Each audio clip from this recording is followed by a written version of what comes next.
Good morning, everyone. Thank you for joining us. We're going to start in just a few minutes.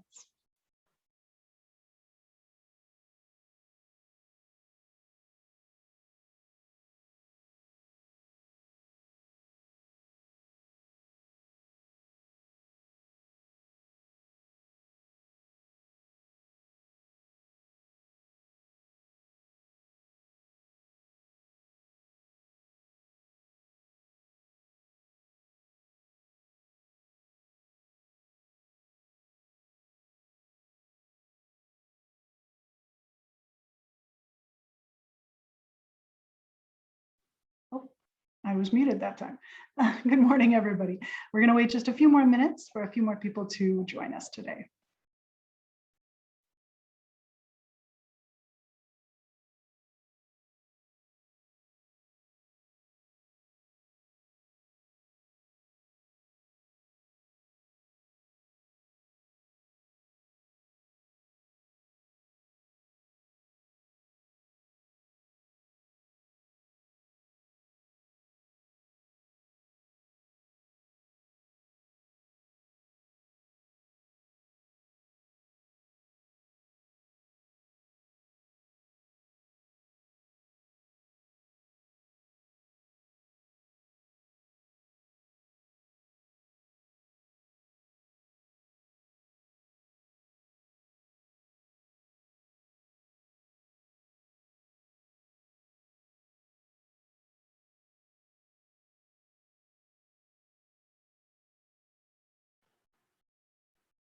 Okay, great. We're going to go ahead and get started while people are joining us.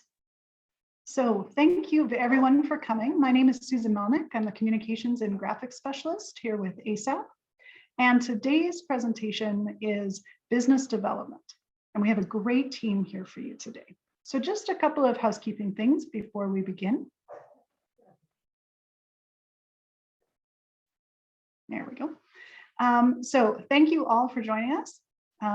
As usual, we're going to use the Q&A box that's at the very bottom of your screen, and that's going to be for all of your questions. Feel free to use the chat to talk to each other and to us as panelists, but for questions specifically, please try and keep them to the Q&A box so that we can track them and go through them one at a time. We also have a poll today. And it'll pop up about 20 minutes before we finish today's webinar. And it's just to ask you how you enjoyed the webinar, if you'd like further webinars on similar topics, and it's going to pop up on your screen. The presentation for today's webinar will be emailed to all of you, everyone who registered for this one, and they're also available on the IntraHealth website. And I'm going to go ahead and put that link in the chat in a couple of minutes so that you can access them. We have quite a number of on-demand webinars that are available there. So we've actually done 51 webinars so far for the life of the ASAP project, and that's been more than 10,000 attendees. So we thank you so much for joining us. We know many of you have been to several of the webinars. We really appreciate it, and we're here for you. So we'd really like to hear a little bit more about topics that you would like us to cover in future webinars. Currently, our webinars are available in 3 languages: English, French, and Portuguese. And through the website, you can actually go ahead and filter by that language. And we also put the full recording and the presentation slides available on the website as well. We have a fairly lengthy Q&A period today, but we're also going to make it available for anyone who, if we didn't get to your question, the presenters are going to answer those questions on a Q&A document, and we'll also include them on the website. And as I mentioned before, it's really valuable to get ideas from you guys. You're why we're putting on these webinars. So if you have some ideas for future topics that you'd like to cover, go ahead and add them to the chat now or throughout the entire webinar. And I keep a document open and I keep adding everything that you suggest. So we're definitely listening and we would love to hear your ideas. So I'm going to go ahead now and introduce our team. We have a wonderful team from PACT here today. Melissa Deluera, which I think I got that one right, and she is the Business Development Manager. for PACT, and Kimberly Riddle, Director of Business Development. And we're really, really glad to have them here today. So I'm going to go ahead and stop sharing my screen so that they can begin their presentation. Thank you again. Thank you, Susan.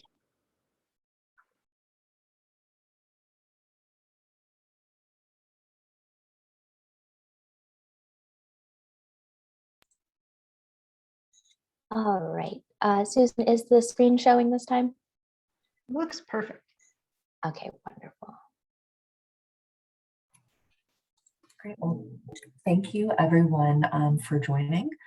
As Susan mentioned, my name is Kimberly Riddle and I am the Director of Business Development with PACT. And I'm joined by my colleague, Melissa. And today's presentation has been divided into three major components, because as we know, business development is a very broad topic. And so we wanted to just highlight some key components of a resource mobilization strategy, which is what we will focus on under part one. Under part two, we will discuss identifying resources for resource mobilization. And then in part three, we will review submitting competitive proposals and budgets. After each section, we will pause for questions. And also, as Susan said, please feel free to send your questions anytime in the Q&A chat. After the major parts of the presentation, we will highlight key takeaways, including key takeaways that you all got from the presentation. And then at the end, we will take additional questions. All right, so under part one, components of a resource mobilization strategy, there's often a misconception that business development begins when a solicitation drops, and then you begin your proposal writing or your partnership development. But in actuality, I think a lot of us do recognize that a lot of preparatory work must be done to develop the resource mobilization strategy, identify resources, and conducting research and other intelligence gathering. And so we'll go over some of those key components under part one. So even before you begin developing your resource mobilization strategy, you will want to ask yourself some key questions. One of the initial questions is, does your organization have a strategic plan? Because ideally, your resource mobilization strategy will follow from that strategic plan, and the strategic plan will also ensure that your resource mobilization efforts will remain focused. The second question that you might want to ask about your organization is, what are some of the primary hurdles you face in securing funding? This could be positioning for partnerships or identifying opportunities, and this will help your organization to identify where additional resources might be required. The third question is, who do you consider part of your resource mobilization network? We will go over later that resource mobilization business development is really everyone's responsibilities. And so you'll want a full picture of who in your network who you can rely on for resource development. And then the final question is, what are your goals? What are your top three goals in developing your resource mobilization strategy? And this could be to ensure sustainability, to grow your portfolio, to pilot tools and methodologies, just to name a few. And again, this will inform how you then implement your strategy.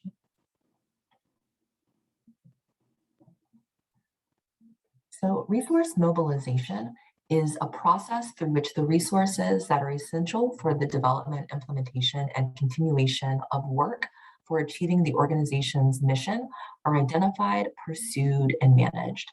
And resource mobilization is an iterative process. These are some key components of a resource mobilization process. They can vary. You can tailor this to the needs of your organizations, but some that we would like to highlight listed here. The first is identifying your needs.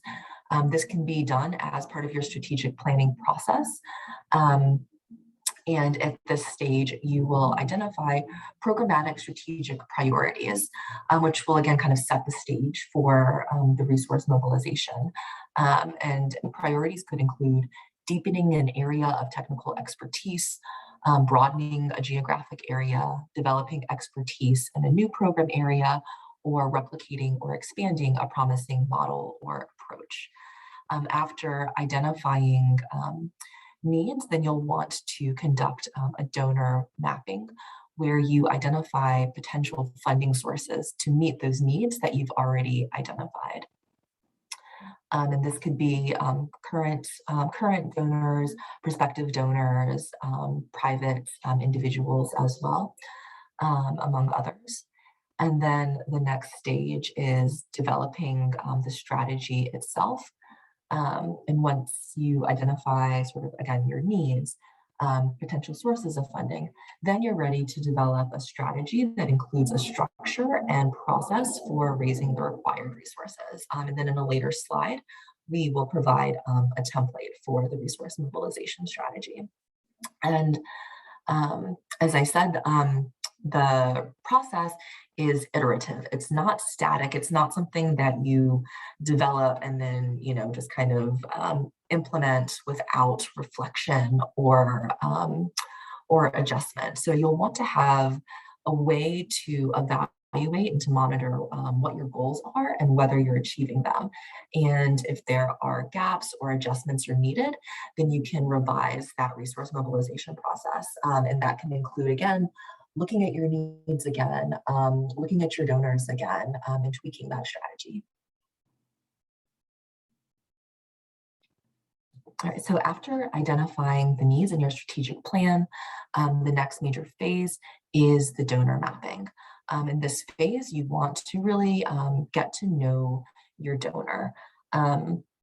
You will want to consider the alignment of your organization's priorities with donor priorities. And this ensures that your business development strategy remains in line with your organization's mission and vision. This will also help you to allocate and maximize your resources so that you're not pursuing opportunities that might be outside your scope, or pursuing opportunities also, or exploring avenues with donors if they may not be interested in those particular areas. And then you will also want to find your in-country point of contact for particular donors that you might want to reach out to, or particular partner organizations for introductory meetings and conversations. And Melissa, did you want to chime in on the CDCS? Oops, yes. So down here at the bottom, one great resource is most countries or regions will have their country development cooperation strategies. And so right here, we have an example of the one from DRC. And so it talks about the development objectives. And so it helps you really map out and understand what the client, in particular Usaid, is looking for. And so that they're helpful resources to see maybe if there's opportunities to branch out outside of the country that you're currently operating in. And so when you receive this PowerPoint later on, you can just click on any of these like interactive links and it'll take you right to the source. Okay, thank you, Melissa. In determining when is the right time to approach your donor, you'll want to triangulate these three major pieces. One is considering what the donor's priorities are.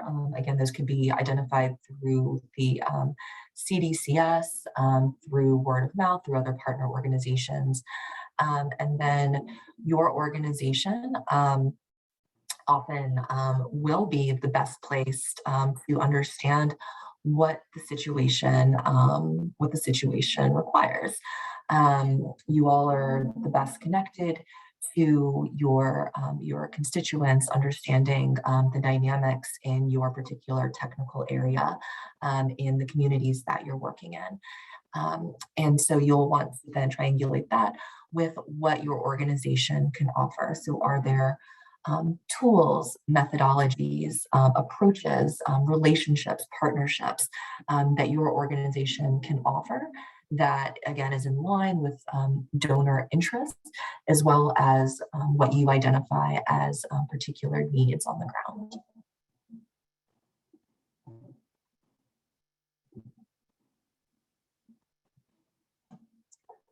And then when you are ready to engage with your donors, some key preparatory notes are to begin with the end in mind, to know what information you want your donor to walk away with.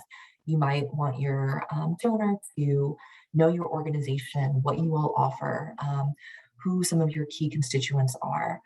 You might want your organization, for example, to be known as one of the go-to organizations on a particular topic. And if you go into any meeting with some objectives, then that'll help you to feel prepared and ensure that you effectively accomplish your goals and communicate the key takeaways for your donor. Or this can also apply to potential partners that you may want to work with as well. And then another important step is to know your audience. You are not just meeting with, an organization or a donor at large. You are meeting with people, with individuals, and so you will want to have an idea about the individuals that you're meeting with and ways that you can build connections and relationships with them. And as you keep the interests of your donor in mind, you'll want to build rapport first, especially if you are meeting a donor, a potential, sorry, it looks like some folks are having difficulty hearing. Am I coming through clearly, or are folks having trouble? It's a little bit in and out, just a touch. I wonder if maybe just leaning a little bit more towards your microphone. Okay, sure. One moment.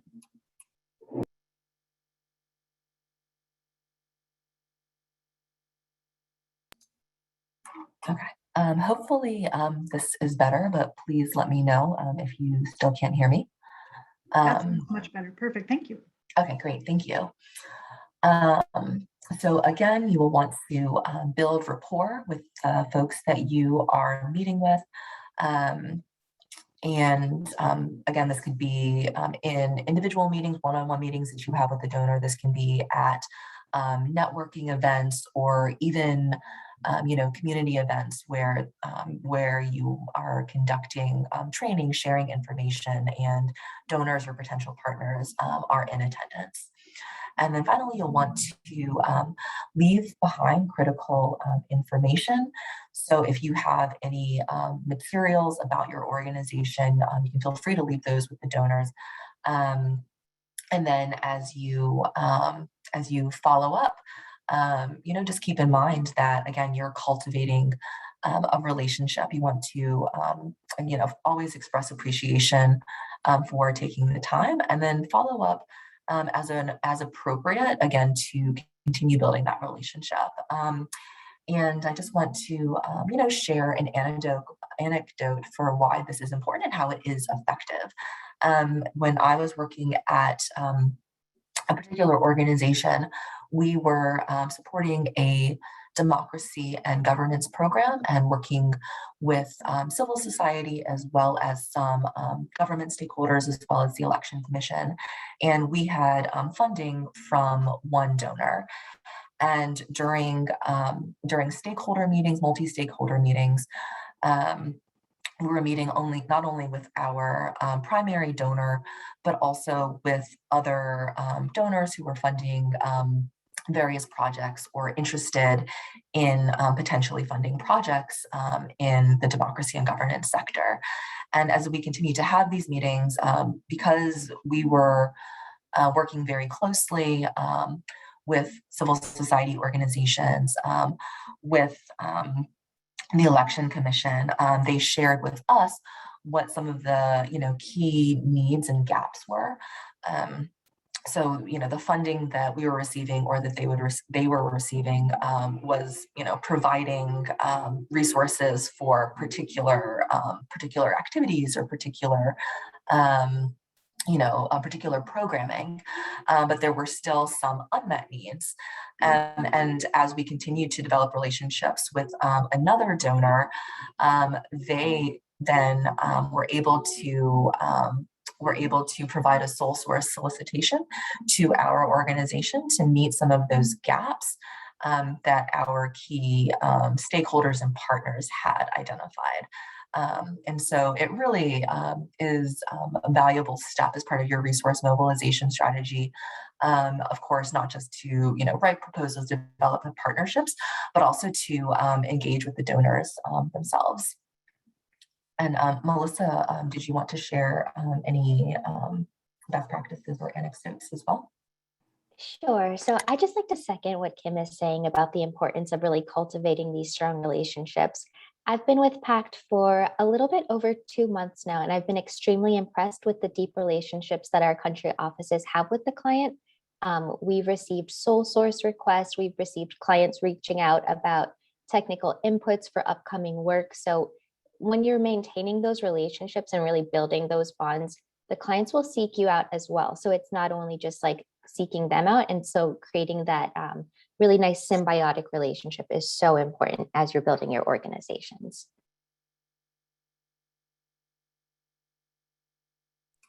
Great, thank you. And then, as we mentioned, that we are providing a sample resource mobilization strategy template.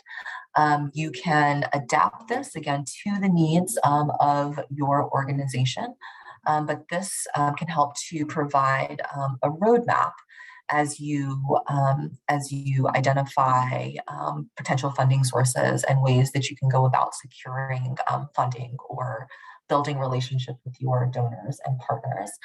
Some key components of this template include the objectives you might want to ask. Does your resource mobilization activities link to your strategic plan? What are the higher level objectives that you're trying to achieve? And then for resources, does your organization have enough resources to implement your resource mobilization plan or your strategic plan? If not, how can you potentially redistribute those resources?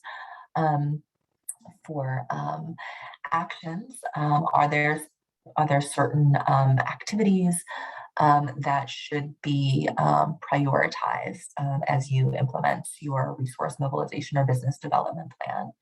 And then similarly, regarding time frame, are there certain activities that should take place before others? And then responsible parties is another critical component. Again, business development is really everyone's job. Everyone has a vested interest in ensuring the sustainability of the organization that we're part of. And so we want everyone to have an understanding of what their role is in business development, and then also asking if the proposed roles and responsibilities fall within our understanding of what those roles and responsibilities should be, and whether they're realistic.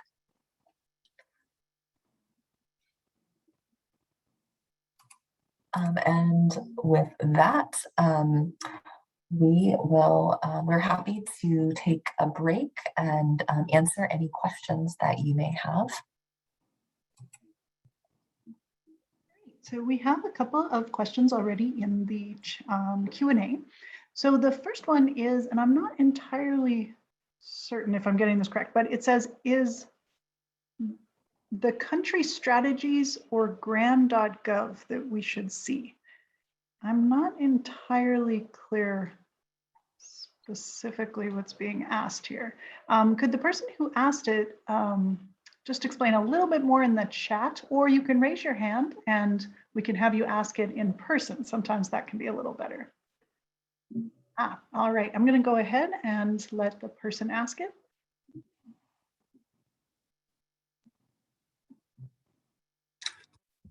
Okay, go ahead. Yeah, good.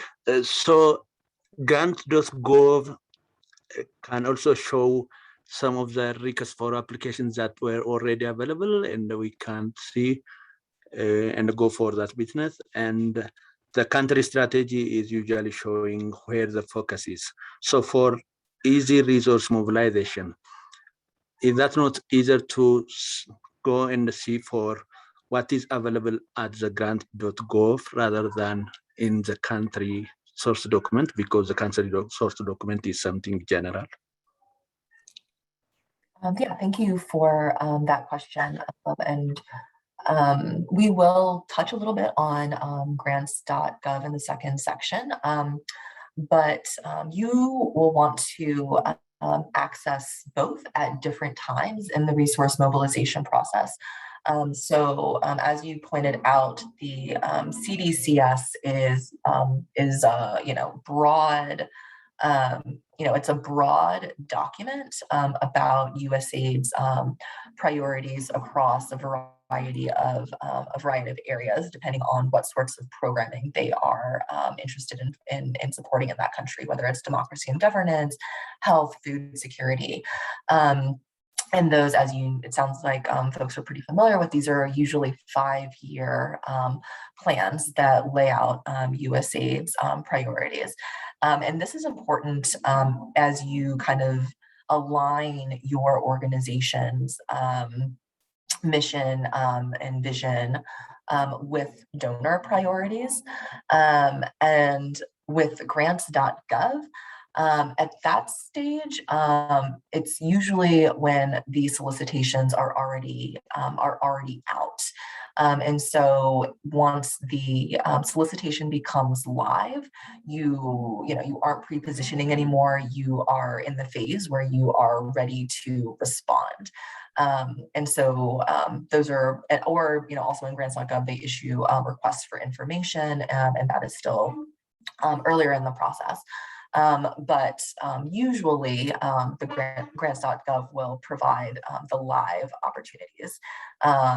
So again, both are important throughout kind of your resource mobilization process, but they come in at different times. Melissa, do you want to add anything? No, I think you covered it very well.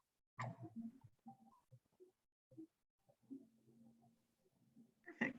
So the next question is about technical assistance for quality assurance when it comes to resource mobilization strategies.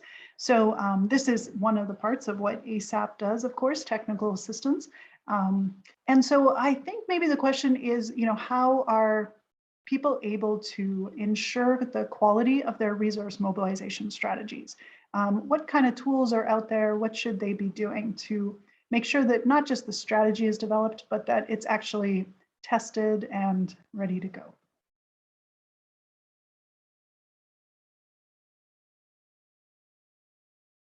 Sure. So PACT is part of our, as part of our programming, we do provide technical assistance in a variety of areas, including quality assurance. I think sounds like ASAP also does this type of work, but more broadly, in ensuring quality assurance, we'll have some kind of tips on quality assurance and best practices in subsequent sections of the presentation as well. But some general best practices and tips, I think I would highlight compliance as you are, responding to a solicitation, the notice of funding opportunity, the RFA or the RFP, will very clearly lay out the requirements of the solicitation and how your proposal will be evaluated. And you'll really want to use the solicitation itself as the measure of whether you are meeting all of the requirements and ensuring quality ensuring quality assurance in the proposal development process itself. And then Melissa, anything to add here? No, I don't believe so. Thank you. Sure. Perfect. And we have one more. Abdallah is wondering, what is the critical information? Can you expand on this in terms of what types of information is considered critical based on your experience?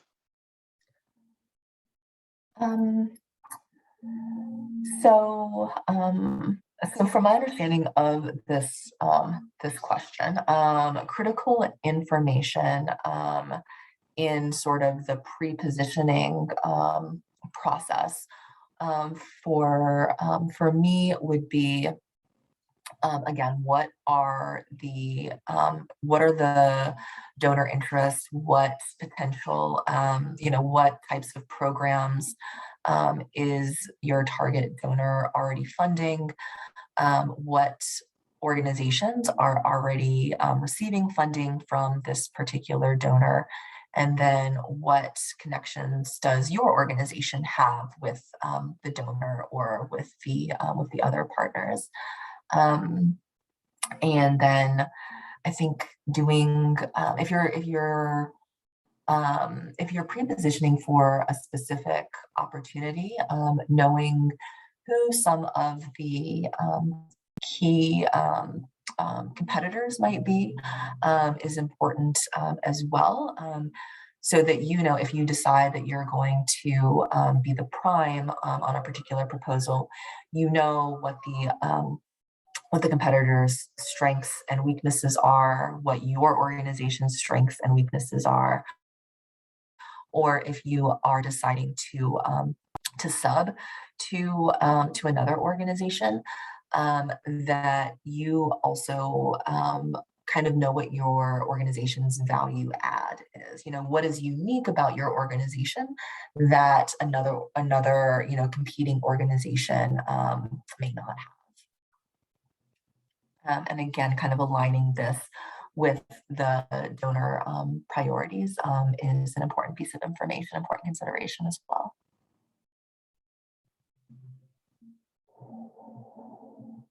Excellent, thank you. And we do have one more question, but it's a little bit more of an intense one. It might actually end up maybe being its own webinar. So there's two questions related to COVID and how this is impacting resource mobilization. And they're wondering what your advice is to deal with the gap in resource mobilization that can occur because of this current pandemic. Yeah, no, that's a great question that could require a pretty lengthy response. So thanks for asking. I think that we have seen, donors redistribute funding towards COVID response. And for organizations that are working in health, especially, that presents a new opportunity. For organizations that maybe don't focus on health, it's important to consider how COVID is also impacting the type of work that you are doing. So if your organization, for example, conducts civic and voter education, in-person events may not be possible anymore.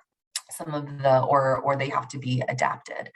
And so I think that COVID has presented an opportunity for a lot of organizations to innovate around the way that we do our work. How can we make sure that we are engaging with communities in ways that are safe for us, as well as safe for our staff, as well as safe for the folks that we're working with. And again, what are new types of methodologies, tools can we perhaps propose to donors?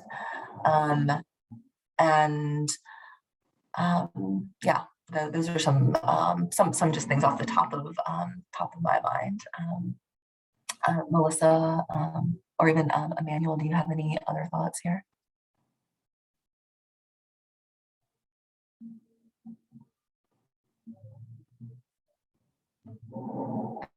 Okay, well, thanks for your questions.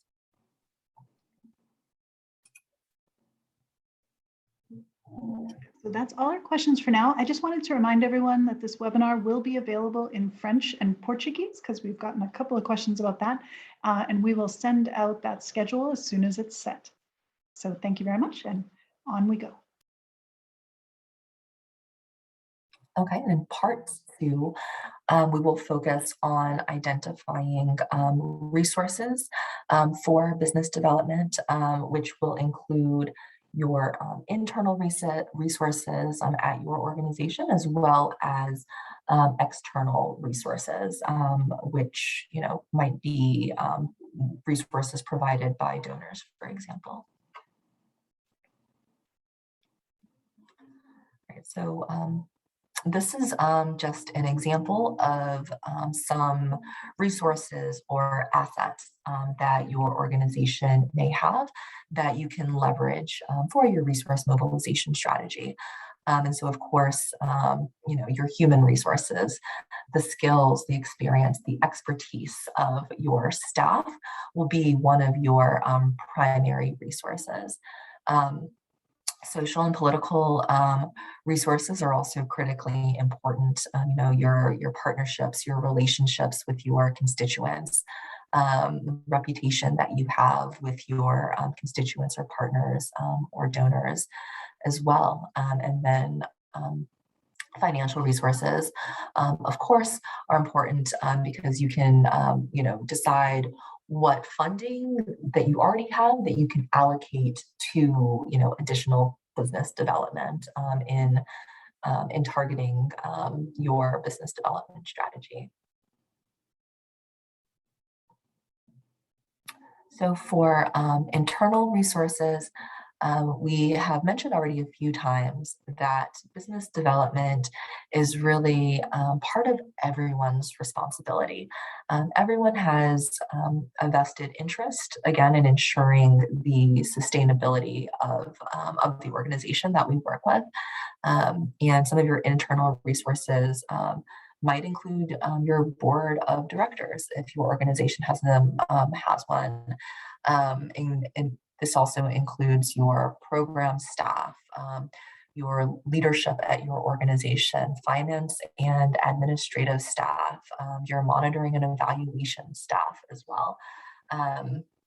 All of these folks are, have particular knowledge and expertise and can play a unique role in resource mobilization and business development.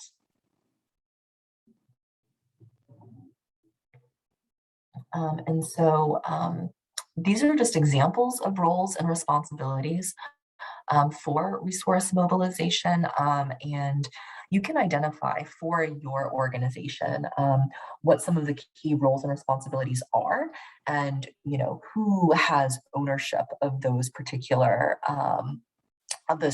roles. So just some examples that we have here are developing a strategic plan. Who in your organization will be part of that process? Because as we noted previously, the strategic plan is very closely linked to the goals of your business development or resource mobilization plan. Who then is going to be responsible for drafting the mobilization objectives and plan? Who in your organization will draft the actual proposal, or who will review the proposal? And again, these are just some examples, and there are definitely more. And we wanted to ask as well, what is your role in resource mobilization? Are there any important roles or responsibilities that you would like to highlight that aren't already on this slide? So please feel free to share in the chat if you have any thoughts on important roles and responsibilities in resource mobilization.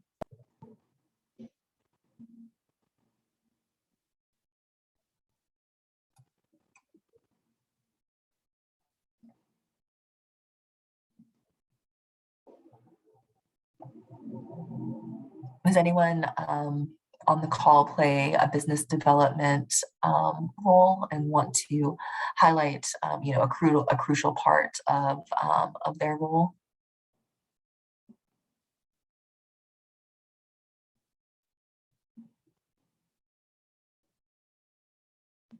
All right, well, if not, that's okay too. Maybe some additional thoughts will come out in the Q&A portion again.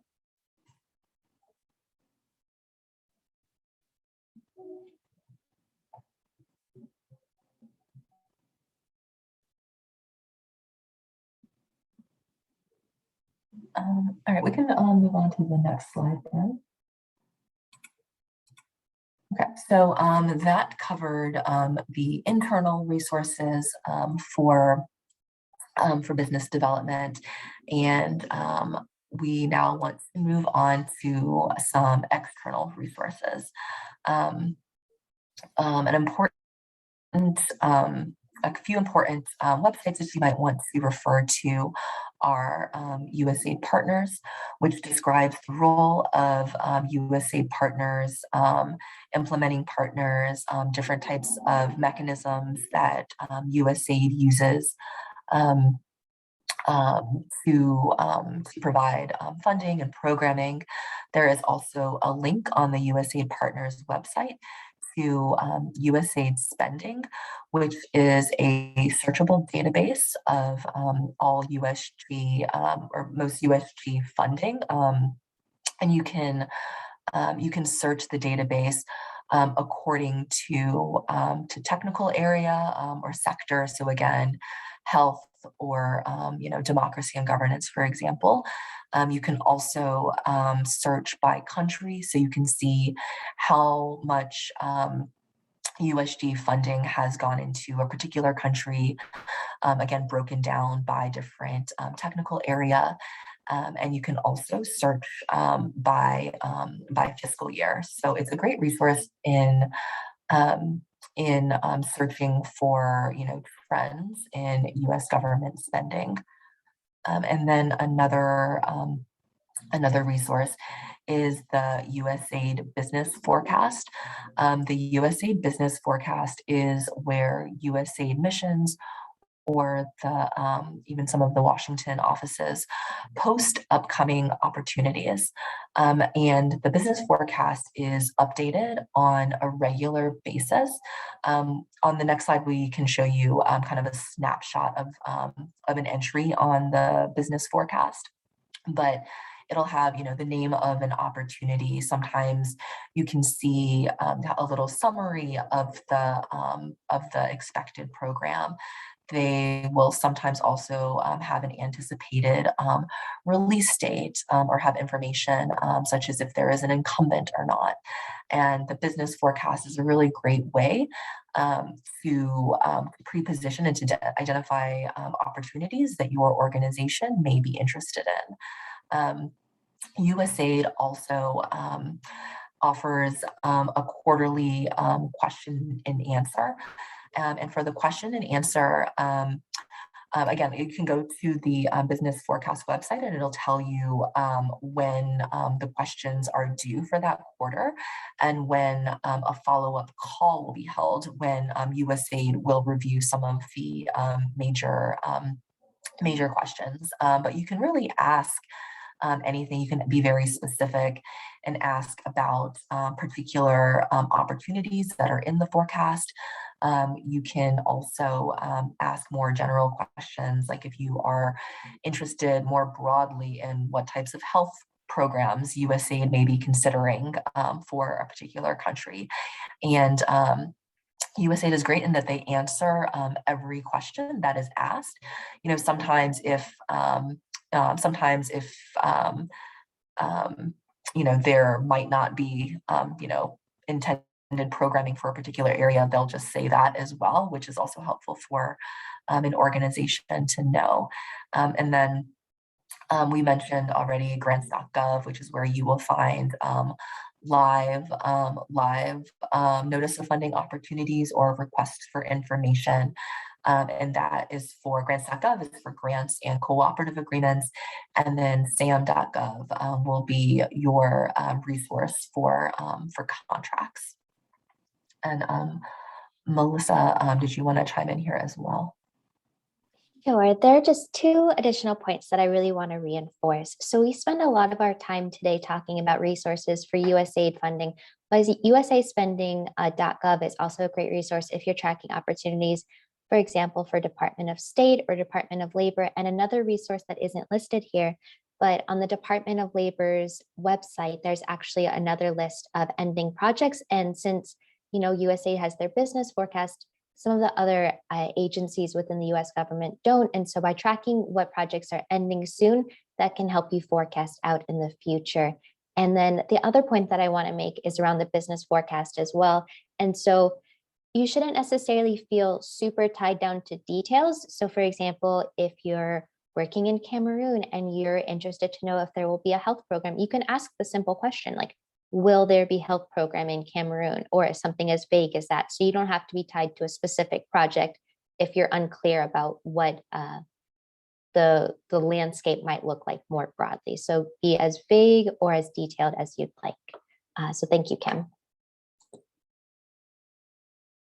And then here is just an example of an entry from the USAID forecast. Some key pieces, of course, are the name of the activity at the top. You will see, what country this opportunity is for. In this case, it's Tanzania. The sector is global health. The award type you'll see is a cooperative agreement. Other types of awards include grants or contracts. And another important piece is the anticipated solicitation date, so that your organization can, gear up for that release date. They also have an anticipated award date and the total estimated cost of the award. And the range can be pretty large. Here it's 25 million to 49.99 million, which is a pretty wide range, but it's still helpful in helping you to see the potential scope and size of an award. And recently, I think maybe over the past year, USAID added these updates to the bottom of each entry, so you can see what changes have been made to the record and when those changes were made. So again, the USAID business forecast are really great resource for seeing what opportunities might be available.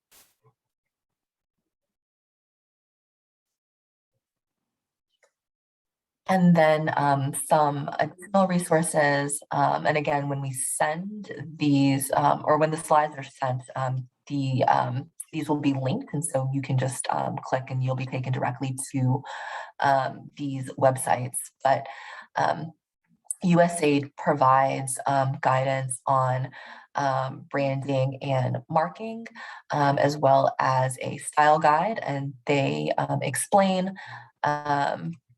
USAID's identity, how to use USAID's identity in your programs, and explain USAID's style and language preferences. There's also the indirect cost rate guide for nonprofit organizations, which explain the requirements for the determination of indirect cost rates for your cost application. And then there is a website on compliance that provides information on reporting and other compliance issues. And there's also a training series on how to work with USAID, and there are various resources, I think including webinars or PowerPoint presentations that you may find useful.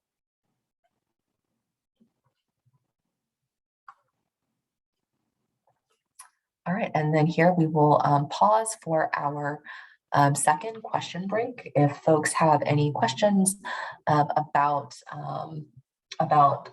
part 2, or even if there are questions that you thought of from part 1, happy to answer those now. We don't have any more in the Q&A, but we do have a couple of hands up. So I wonder if those people who have their hands up, if you could write your question into the Q&A, that would be great. And then we can go ahead and get those answered for you.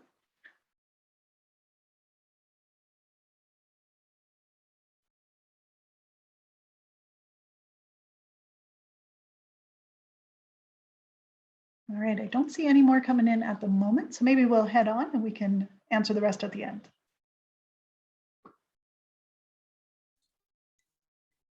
All right, so thank you, Kim, for going over parts 1 and 2, and welcome everyone to part 3, submitting competitive proposals and budgets. For this section, we're going to focus on what happens after your organizations are familiar with your client. You know what resources are available within your organization and where to go to access the internal resources from Usaid or other donors, which means that we can now move on to the fun part, which is responding to RFAs. In this section, we're going to cover the importance of developing a proposal development process, initial steps once the RFA is released, and helpful hints to consider when developing a strong technical design, cost proposal, and budget narrative.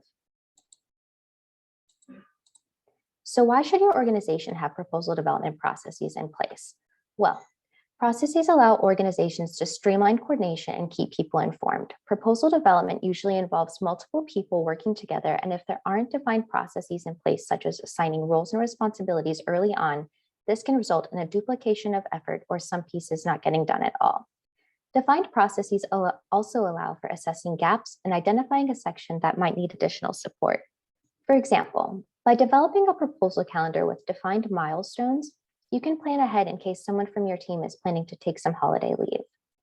We're going to talk a lot about quality and compliance over the next few slides because compliance is key.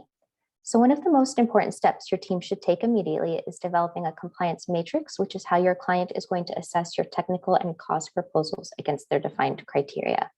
By having this tool on hand from the beginning, your writers and reviewers will have a snapshot of exactly what the donor is looking for so that they can create a high quality product. And finally, it's important to remember that proposal development doesn't necessarily end when the proposal is submitted. Knowledge management is an essential part of the proposal development process because ensuring that documents are saved correctly so that your team and future members of your team can find information when developing the next proposals. There have been many times when I've gone to write a few past performance references and have recycled one from a recent proposal instead of having to rework the wheel each time. So there are many reasons for why processes are important, so please feel free to drop additional ideas into the chat so that we can learn from each other. So the request for application is out, otherwise known as an RFA. What happens now? As we just discussed, having processes in place allows your team to hit the ground running when the RFA is released. Before we get into this section, it's important to note that each organization is unique and that there's no set proposal process that everyone uses. We hope that you take what seems useful from this overview and tailor it to fit your current needs. So let's dive in a bit deeper into what some of these steps could look like. Once the RFA is released, the folks tracking the proposal should set up a time for the team to meet and review the document. During this time, the RFA and additional attachments should be shared with the appropriate members of your team. This is also the time where you're going to want to make sure that everyone understands their roles and responsibilities so that all of the pieces of the proposal are covered. At this initial stage, it's most efficient to also develop the calendar and compliance matrix so that dates such as questions, when questions are due, and key milestones should be outlined so there's ample time for revisions and receiving inputs. Most of your team that might be working on the proposal also have other competing responsibilities. So building in the time to attend design sessions where you're going to be brainstorming win themes and your technical approach should be planned out as early as possible so that you can have the right people in the room, virtually or otherwise. These color-coded reviews represent an industry best practice of bringing fresh outside eyes to check in on the proposal at key milestones. While some organizations use a whole rainbow of proposal review teams, we're going to focus on 3 key interventions: pink, red, and green. But please do what's best for your organization. Pink team is a critical gate review focused on the technical design. This review confirms that the proposal's technical, management, staffing, and cost design is sound, and that the bid has a solid win strategy. It is the first major opportunity for additional technical ideas to emerge and for course corrections. At this point in the process, there is still adequate time to change course successfully. Red team is the last major touch point for the proposal before it heads to final production. It's the time where reviewers take a hard look at the technical proposal, focusing on compliance and technical merit. Reviewers are asked to play the role of the donor and score the proposal draft against the evaluation criteria. Given the proximity to submission, this is usually done generally between 7 to 10 days before submission. It's difficult at this stage to make large course corrections or resolve major weaknesses, so when possible, it's best to have enough time in between pink and red when pink and red are scheduled so that writers can respond to the initial reviewer's comments. For the cost proposal, it's a good idea to have 2 reviews, which we refer to the first as light and then dark green team reviews. Lime team is where the reviewers take an initial look at the budget to make sure there aren't any, fundamental or major issues similar to the pink team for the technical. Green is a comprehensive review of the near final cost product. This review assesses the cost proposal from the donor's perspective, focusing on reasonableness and allowability, as well as compliance with internal and external guidance. Reviewers should also consider technical design and cost alignment. Ideally, this review would include the budget narrative, so reviewers can also consider the strength of your best value arguments as well as presentation of cost elements, both of which can have impact on how a donor might assess the strength of our offering. Similar to the red team, given the proximity to submission, it is difficult to make substantive budgetary cost corrections after green team.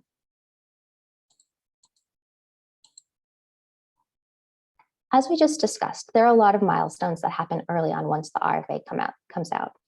Now that you have all of those items in place, it's time to really focusing on understanding what the donor is asking us to do.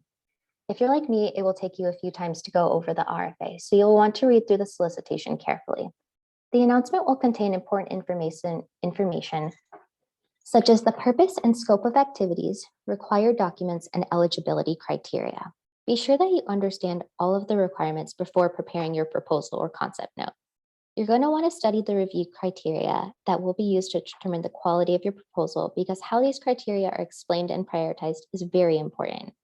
Examples of review criteria can include the extent to which the program will serve intended communities and how the proposal addresses challenges in the sectoral area. So you're going to want to be sure to address those points clearly. Usaid will allow organizations to ask questions as part of the procurement process, so you can clarify any points that might seem out of place or request additional details. The solicitation will list a point or points of contact, and only those individuals should be contacted about the opportunity. Be sure to submit all questions by the deadline listed in the RFA, because if that date passes, the donor might not be able to respond to your questions before the proposal submission date. Since each solicitation includes specific requirements and instructions for preparing your response, it's so important to use that compliance matrix that we talked about earlier to ensure that you're hitting all of the marks. If you do not follow the requirements exactly, your submission may be disqualified. In addition to creating a technically sound proposal, you're also going to want to focus on details from this section outlining a word count or page limitations, font styles, and sizes. These might seem like small things, but you don't want your beautifully written and innovative proposal to be disqualified because you used Comic Sans.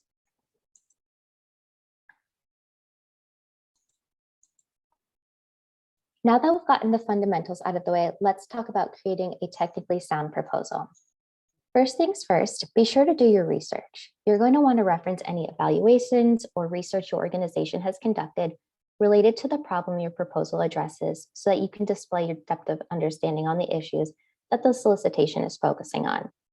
In addition to your own organization's knowledge base, there's also a lot of information available on USAID's Development Experience Clearinghouse, otherwise known as the DEC, such as final reports, so that you can build on lessons learned from others. When hosting design meetings or workshops, be sure to assemble a team that brings the right skills, such as folks that are technical experts or some folks that maybe don't have the relevant technical background, but they might be really good at brainstorming. So it never hurts to seek out input from your team that are outside of the core. During the design sessions, focus on developing interventions that are responsive to what the donor is asking for and consider innovative approaches. Other helpful hints that might seem straightforward, but just be sure to keep them in mind before you start writing out your full proposal or concept note, is to outline your vision and approach to make sure that you have all of the main components. You're going to want to develop detailed activities so that the donor can get a feel for what you're trying to do. This can include where you're going to do the activities if there are multiple regions that you're working in, maybe your target stakeholders, who is going to be doing this work, such as your program manager or maybe a partner. Even if it's not required, it's also helpful to do a draft work plan so that you can envision the flow of activities.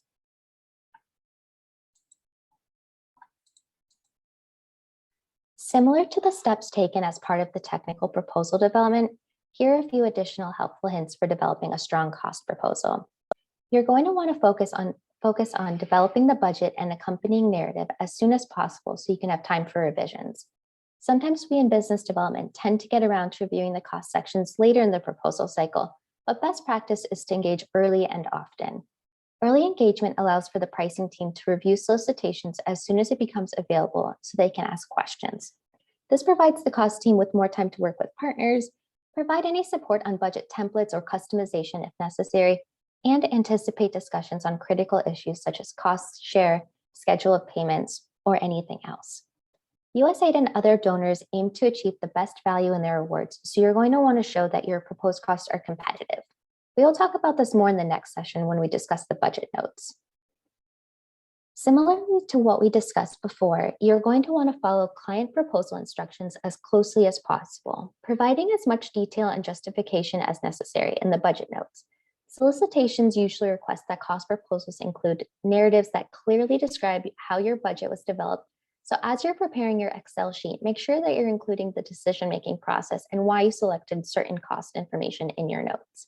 By reviewing the technical sections of the solicitation along with the requirements for cost, you can develop projected costs that align with the scope and scale of proposed activities. Finally, ensure consistency.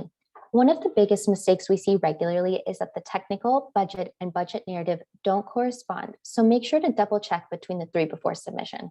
For example, if you say that you're going to provide capacity development support at the regional level in your technical proposal, make sure that those costs are referenced in the budget. Same thing for events. Make sure that the budget has costs associated with refreshments, transportation if needed, and printed materials or translation services. Now, moving on to budget notes. The main purpose of budget notes is to describe to reviewers how the budget relates to the proposed activities. You'll want to explain why each budget item is necessary to accomplish the proposed programming. As we just discussed, your budget notes are really the place for your organization to shine when it comes to competitive pricing and highlighting other advantages of your cost proposal. We've already gone over most of these points, but they're important enough to repeat. Please, please, please go back and check that your cost pieces are linked to the technical content. Your budget notes should mirror the language and requirements from the solicitation and reflect your budget accurately. Be sure to clearly and concisely justify your proposed costs and assumptions. Sometimes when I'm reviewing budgets, certain aspects don't seem very clear until I review the budget notes, and then those decisions make absolute sense. You already have a full Excel sheet filled with numbers, so try to avoid adding in too many tables and focus on the narrative. Be sure to list costs that will require exceptions or waivers from the donor, such as TCN allowances, international travel, or anything else that is relevant to your proposed activities. Most solicitations will require that subgrantees or subcontractors, depending on the mechanism, will also need to document their cost. So don't forget that those go in the budget as well. Now that we've considered some of the key steps that will help your organization develop strong technical and cost proposals, a few other helpful ideas to keep in mind is the creation of templates or boilerplate drafts of certain documents in advance of a proposal. Similar to having processes in place, having templates on hand will reduce the stress associated with the proposal development process. Here are some standard templates that you might want to keep updated. Corporate capability statements are write-ups that should effectively and concisely articulate your mission, organizational background, and history. These are helpful when responding to proposals, but also if you're interested in working with another organization on an opportunity and you want to highlight your technical capacity and organizational achievements. Budget template with budget notes. As we just discussed, budget and budget narratives are a key part of a strong proposal submission. So organizations should have a basic budget template on file that can be adapted to the specific needs for a range of donors. Most proposals will require CVs for members of your team that will work on the program. So having updated staff CVs for both key and non-key personnel to share with the donor can save your team a lot of time during the proposal development process. Donors such as Usaid have a specific format for CVs that your organization can use and adapt for other donors. While both the monitoring, evaluation, and learning plan and management plan should be specific and tailored to each proposal that you're responding to, having a boilerplate write-up for your organization's approaches that can be tailored will enable you to quickly adapt a plan for a proposal. Like I mentioned at the beginning of this presentation, recycling and updating past performance references is one of the most efficient ways to save time during the proposal development process. Just like all of these other pieces, they should be tailored to the specific proposal, but most of the information will remain the same.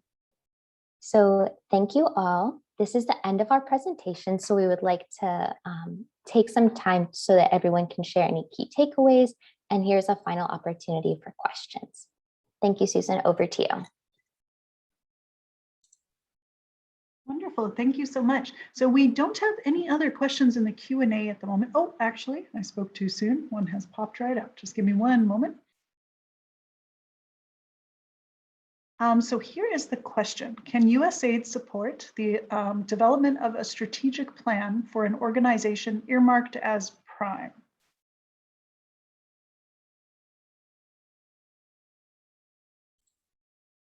By strategic plan, are you referencing the resource mobilization strategy? That's an excellent question. To the person who asked it, you can update your question in the chat or in the Q&A box.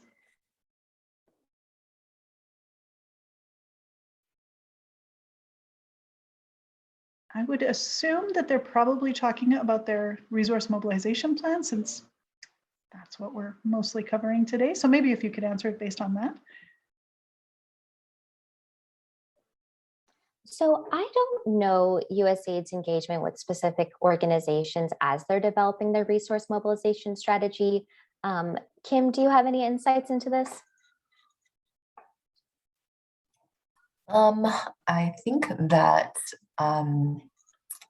usually, there might be some arrangements where USAID can support such things, but generally no. But if it's like if it's specifically a capacity building program, then yes, then organizations can seek technical assistance or other sorts of like mentoring support in developing strategic plans or resource mobilization plans. But I would say that usually those are limited to programs that have a specific capacity development piece.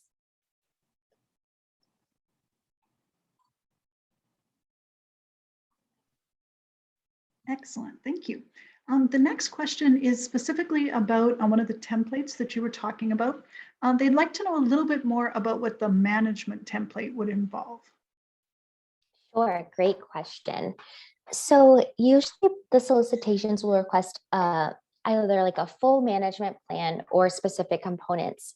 Pretty standard sections of that can be an organizational chart. And so that can outline who within your organization makes decisions or what their role might be. It's also really helpful to have a table outlining roles and responsibilities. So for example, if you're receiving funding in a certain area and you're hoping to expand that work, just highlighting what the folks that are already working on the project will do, just so you can plug that into the management section. But the solicitations are usually pretty prescriptive in what they're looking for. So after you're responding to a few proposals, you'll be able to see kind of what your management approach looks like, and then you can tailor that as needed.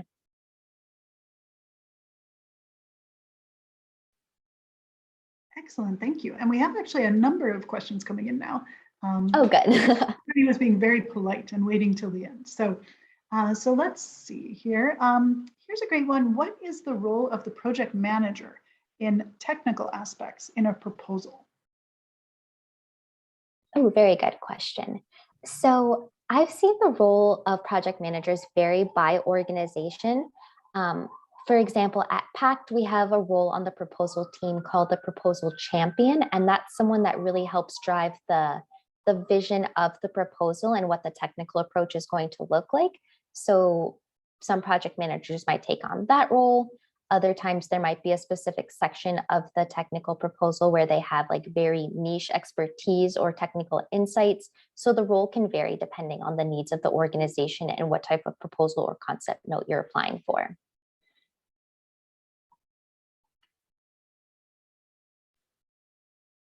Excellent, thank you. And Kimberly, let me know if you want to jump in on any of these. If not, I'll keep heading forward. So here's a great one, and I think in general, maybe clarifying the role. So they're asking what your view is on including CVs or resumes for staff that an organization intends to hire if funding is granted versus staff that the organization already has. So how do you, discuss that in the proposal, the staff that's already a part of the organization versus who you're going to hire for the project? Sure. So we come across this quite often. Many times when we're working on maybe a project where we're not the incumbent, or if it's going to be a broader scope, we will look outside of the organization to hire project staff, whether it's a chief of party, deputy chief of party, finance and administration. But it's just depending on what type of project that you're planning to implement and whether or not you have the internal staff that can take on the additional bandwidth of that new work. Kim, do you have anything else to add? Yeah, I would just say that, excuse me, in Usaid solicitations, at least they will specify who your key personnel are. And your key personnel can be people that you already have on staff, or they can be individuals that you intend to hire if you win the bid. And so CVs for all key personnel should be included, whether they are hired or not. And for any of them, it's important to have a letter of commitment, but especially for individuals who are not current employees of your organization, the letter of commitment will demonstrate to Usaid that if your organization is successful, that the particular key personnel has made a commitment to serve in the particular key personnel role.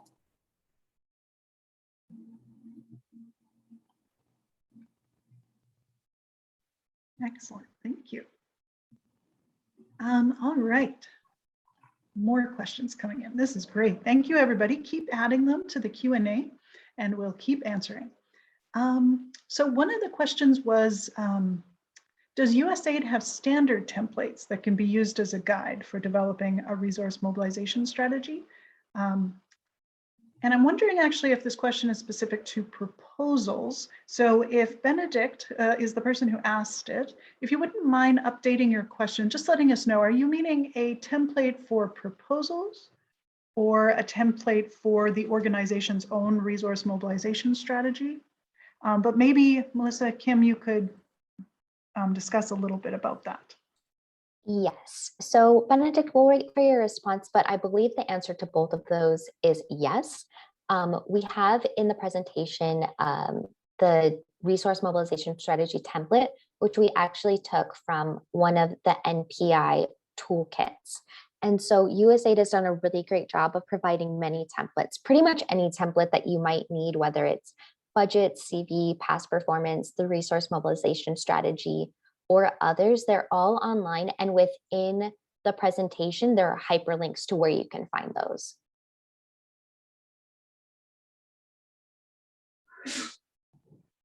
Excellent, that's very helpful, thank you. All right, let's see.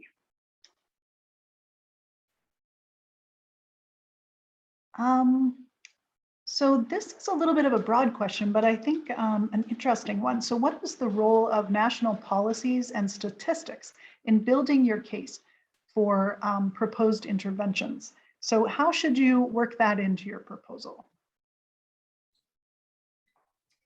So from my experience, at least, there's usually a section up front where you can take some time to really go through the understanding or background of why you're proposing the initiatives that you're presenting as part of your concept note or proposal.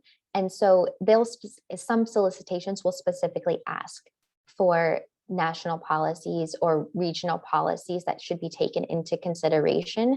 I'll also note that sometimes the Usaid will release requests for information specifically asking about those kind of things, like what policies should be taken consideration when they're drafting their RFAs. So I would definitely say it's great to have a firm understanding of what's going on in the country or region that you're going to be implementing in, and referencing those clearly either in that background or understanding section or as part of the RFI response. Kim, over to you if you have anything additional to add. Sure.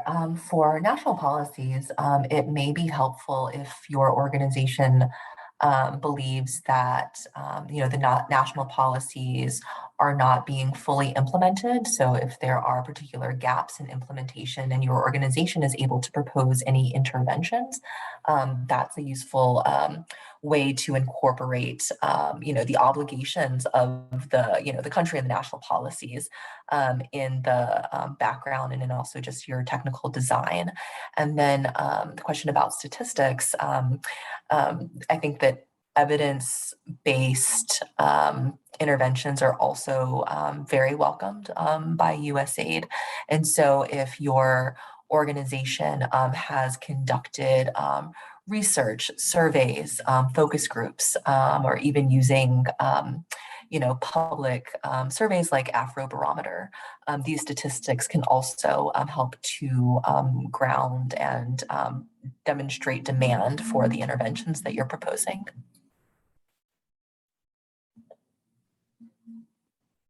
Wonderful, thank you. We have this is a really great question.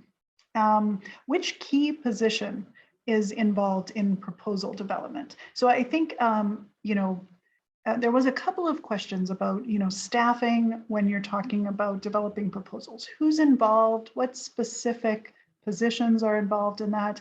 And could you describe a little bit what it looks like for perhaps a very small organization versus a little bit larger one? Sure.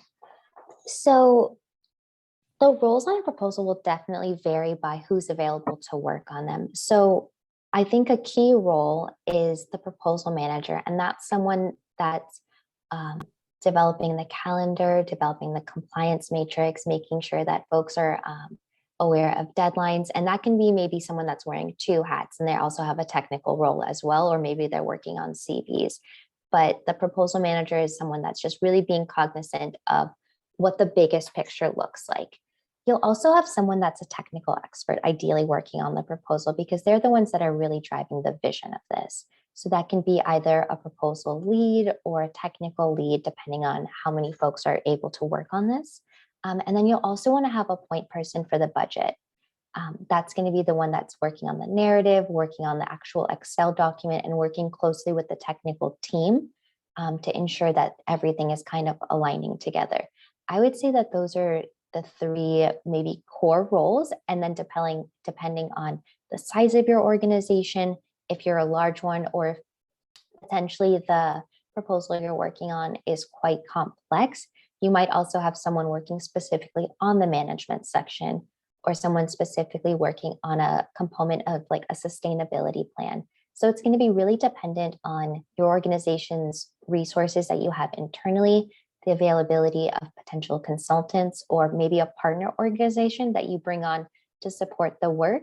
And then you can assign them roles to develop the proposal as well. Kim, over to you if you have anything else to add. No, nothing else to add. Thank you. Excellent. All right. There are more questions. Just let me read through them quickly. Here's one. Are there any mandatory prerequisites when you're planning to develop a proposal in a consortium versus as a single applicant?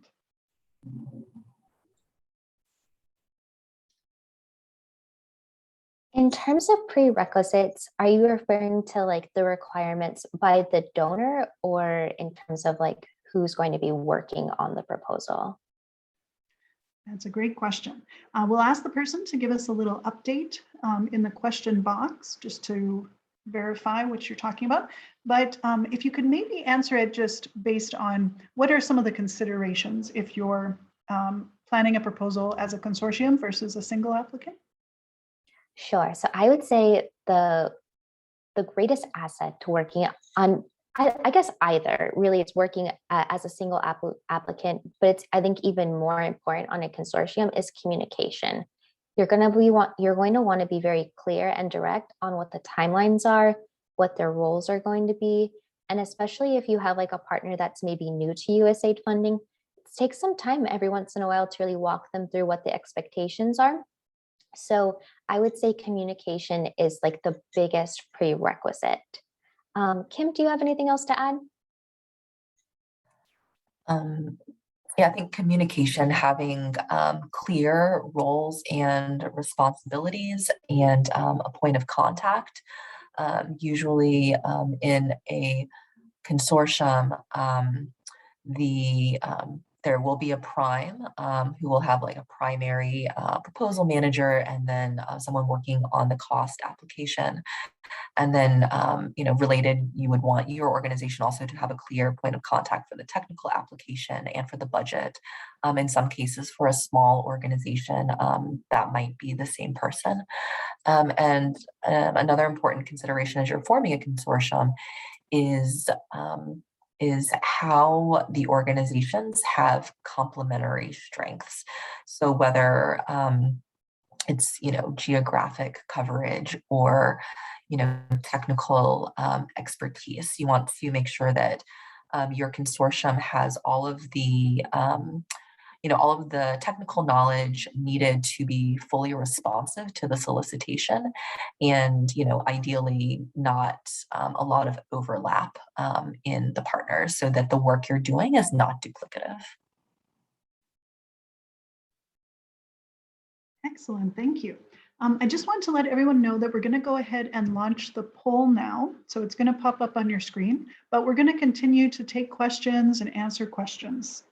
So the next question is, what is your advice on hiring external consultants to help with resource mobilization efforts?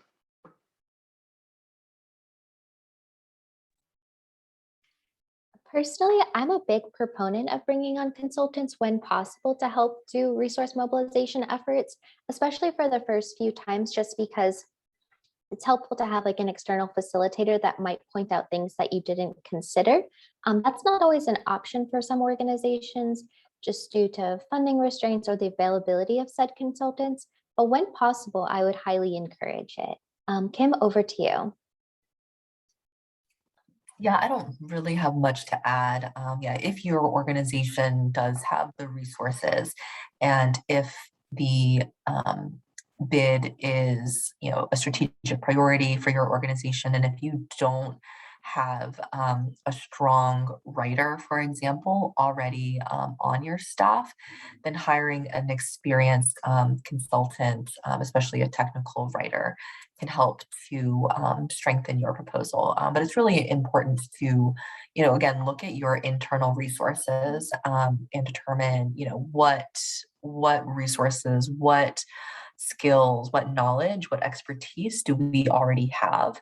And then if there are any critical gaps, then considering bringing on a consultant and making sure it's a good use of resources and a good investment.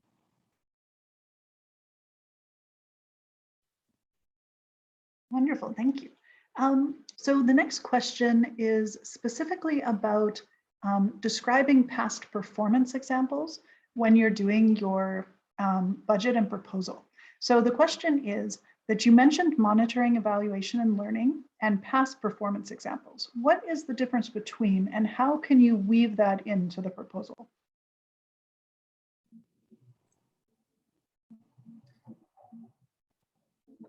Sure. So Susan, maybe you can just clarify for me. So the question is, what is the difference between a monitoring, evaluation, and learning templates and the past performance examples? Yes, I think they're wondering the difference between and sort of what role do they play in the proposal? Sure. So usually those will be two separate criteria that the solicitation will request. And so your past performance example can be, for example, it can be a write-up of maybe a project that you're currently implementing, or it can be an example of an achievement that you've accomplished or something that you're currently working on. So those will be really specific to, I would say, maybe technical activities or organizational achievements. And then the monitoring, evaluation, and learning plan is how you're evaluating the work that you're currently doing. How are you taking that data and disseminating it to the communities that you're working with? Or how are you receiving feedback from folks that are part of your stakeholder groups? So those are two usually distinct things. You could have, for example, a monitoring and evaluation component of an activity that you're implementing that's referenced as part of your past performance experience. But the MEL approach is really how you're taking that data and using it. And then the past performance, I would say, is more technically focused. Kim, do you have anything additional to add? Yeah, I mean, I think that you covered most of it. They are distinct and different components of a proposal, usually included as annexes, although sometimes the monitoring, evaluation, and learning piece is part of the technical narrative itself. And as Melissa already said, the past performance is, a summary of the of existing or previous programs that are relevant to the solicitation that you are responding to.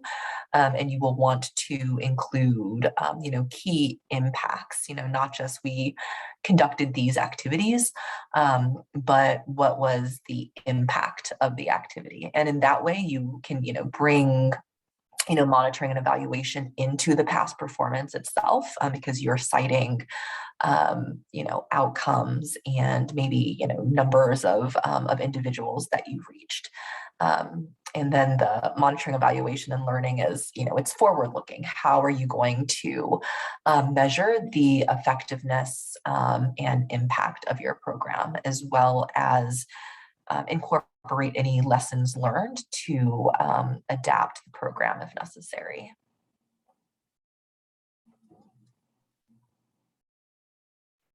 Thank you.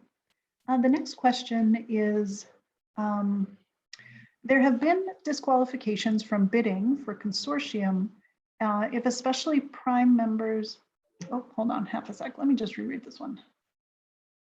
Okay, so they're wondering if they are sending in a proposal as a consortium and one of the consortium members is missing an element and therefore the bid is disqualified. Are there any ways to, circumvent that, get around that, prepare for it in advance so it doesn't happen? Do you have any tips there? That's a really good question. And what I'd say is that it's just very important to be super explicit about the strengths that each organization is going to bring. For example, I saw a debrief where an award wasn't made to an organization because their partner's website didn't clearly state that they were technical experts in a certain area that was referenced in the proposal. So it's just really important to highlight, if you have a consortium that collectively brings all of the skills, that you're noting that even if one partner might not have everything, the idea of a consortium is that it's a team effort, and it's kind of what Kim was saying before. There should be complementarity between all of those, and it's just really essential to just bring that out within the proposal. And so that can be done either in the management section or in the technical approach, just clearly bulleting out what are the roles and responsibilities and the expertise that each of the partners are bringing. Because if it's not in the proposal, the client won't know. So maybe just developing a table up front is probably the best way to make sure that that information is accessible to the client. Kim, do you have anything else to add? Yeah, I mean, for disqualification, more specifically, it sounds like in those cases, it may be that, an annex is not included, or and therefore you are not submitting a complete application and therefore disqualified. And so to prevent that, as Melissa was saying, having a compliance matrix that lays out all of the required pieces of the proposal and making sure that all partners are providing inputs to all of those required sections and annexes. And I mean, it's at the end of the day, it's really the, everybody has a key role to play in the proposal, but since the prime is submitting the proposal, ultimately the responsibility is on them to make sure that that the proposal package, that the cost application and the technical application is complete. And I think that, yeah, having clear communication and like compliance matrix and checklist from the beginning and making sure there are regular status updates can also help subs to feel comfortable knowing that their prime is on top of everything and has all of the documentation required.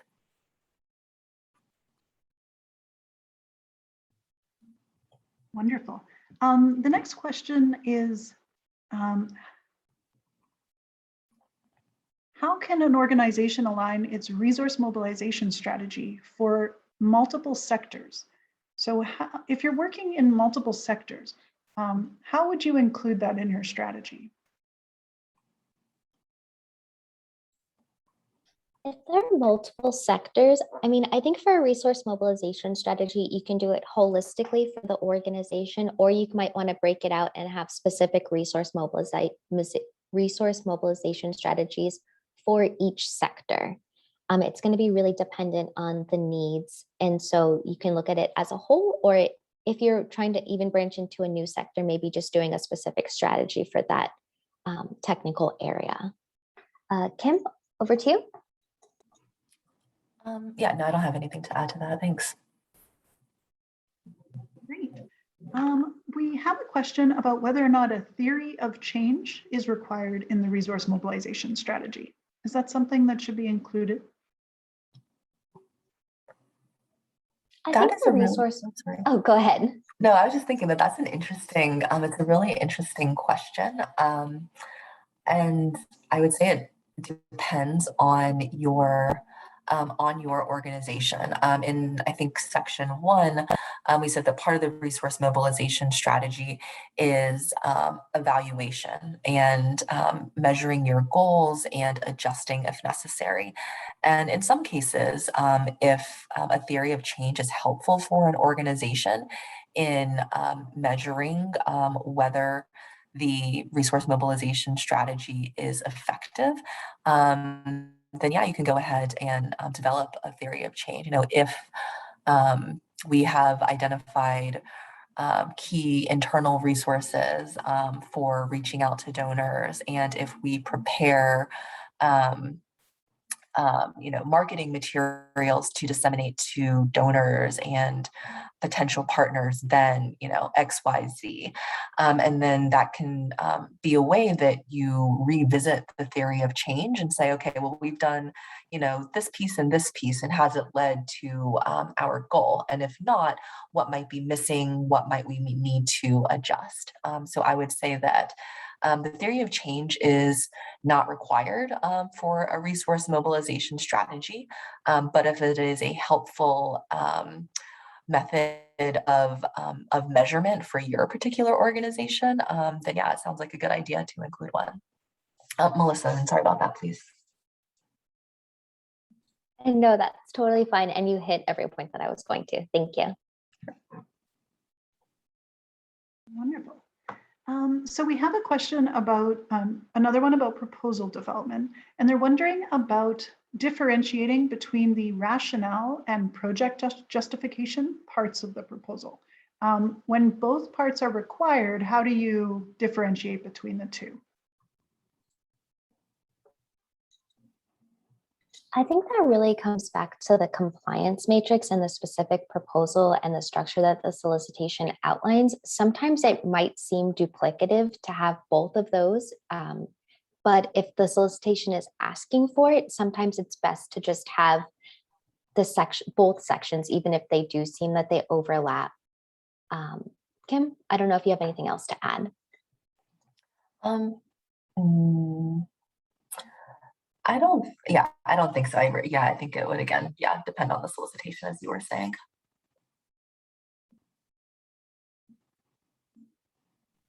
Perfect. All right, let's see.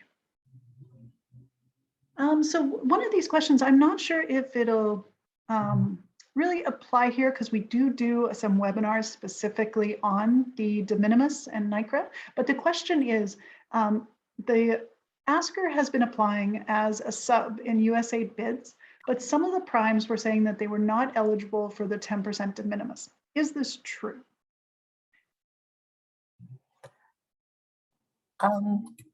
I think it would. I mean, generally, organizations can use the de minimis rate for indirect costs, and you can usually use one if you do not have an established NICRA, and you can also check. I might not know off the top of my head. To CFR 200.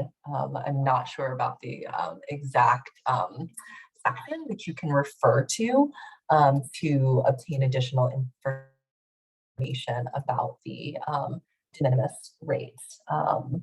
But usually, yes, organizations are permitted to use the rate in their budgets if they meet certain requirements.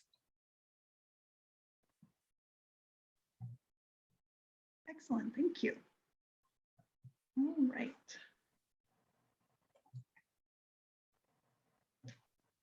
Sorry, just one moment, just reading through a few of them.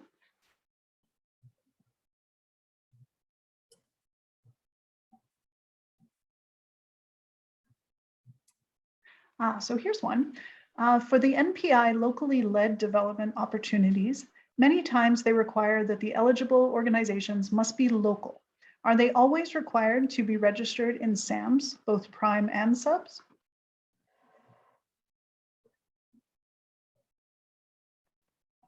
And I believe they're referring to sam.gov.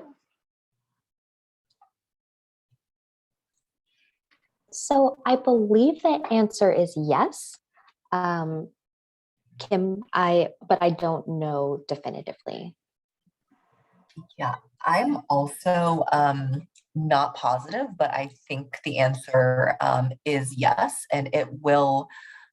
It should be requirement should be listed in the solicitation itself, and so that would provide the guidance. But I think that generally the answer is yes.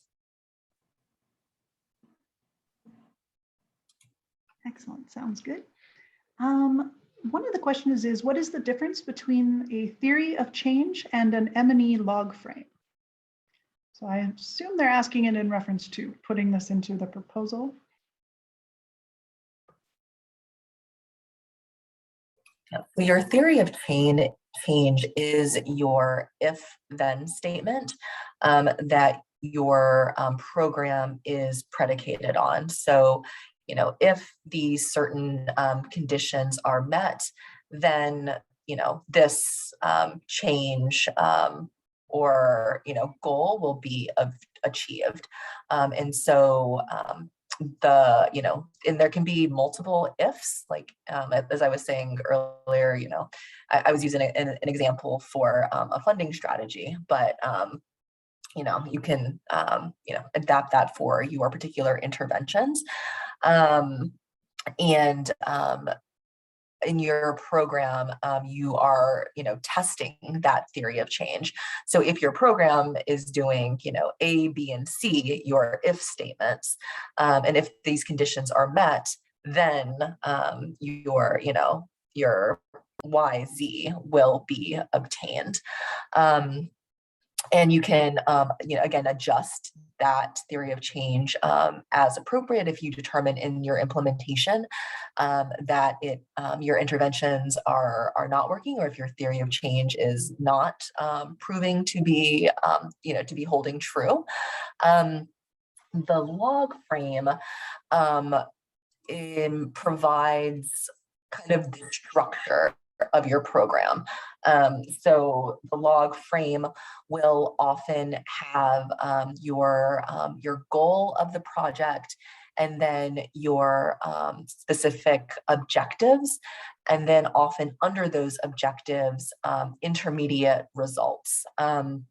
And it kind of provides the framework for your program. And, all of your activities will be contributing to, an intermediate result that will then lead up to the objective, and then the objectives together will contribute to the overall goal of the program. So it's kind of more of a, a chart that shows the logic behind your interventions, again, with your goals, objectives, and intermediate results. You could also have outcomes in your log frame. But it is very much related to the theory of change. It's the theory of change, like I said, it's an if-then statement. So the structure of them is quite different, but they are very much interrelated. Melissa, do you have anything to add here? No, thank you very much. Sure. All right. The next question is, how do we engage with new resource mobilization or business development at the country or sub-country level? So I think the question here is asking, we've talked quite a bit today about USAID's role and when USAID is, who we're sending our proposals to. But what about if you're focusing your business development on a country level, or even more regional than that, or less regional than that, more specific? What would be some of the considerations there?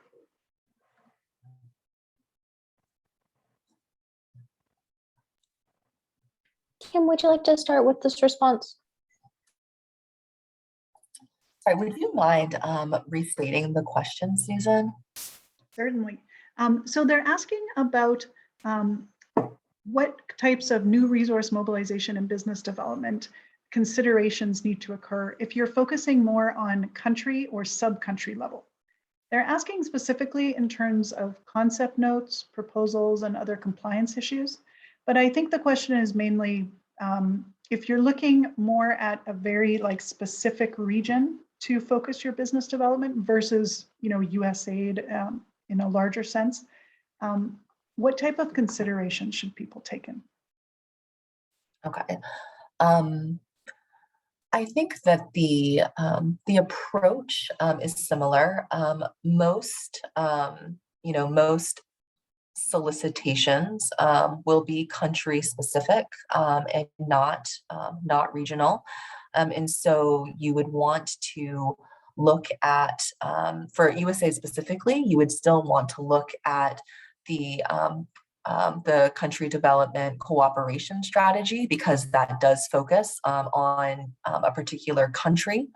And in the CDCS, it may even highlight particular, counties or province, whatever the geographical demarcations are in a particular country. It may highlight, particular, issues that are of interest or priority to the donor. And if you are interested in responding to a solicitation, but are only interested in working in particular, particular regions, you want to make sure that that the solicitation allows for that. If it specifies that there are certain target areas, target regions, you want to make sure that you are falling within those. Or if it's national level, then you can make the case for why certain areas should be prioritized. So yeah, I'm not sure if that answers the question, but I think that generally the resource mobilization can be very specific and targeted for a particular country. And I imagine that many organizations that work only in one particular country would have their resource mobilization strategy focused only on that particular country. Excellent, thank you. Next question is, would you consider the co-creation process to be part of the proposal development, or is it a pre-proposal development activity? So that's a really interesting one because it's again really dependent on the solicitation. So for example, some solicitations have come out now where there's 3 phases. So the first phase might be a concept note, phase 2 could be the co-creation, and then phase 3 could be the full proposal. And in my opinion, at least, I would consider all 3 of those, concept note, co-creation, and the full proposal, to be part of the proposal development process. Other times there might be a request from the donor directly saying, we want to do a co-creation for an upcoming activity and we haven't created the solicitation yet.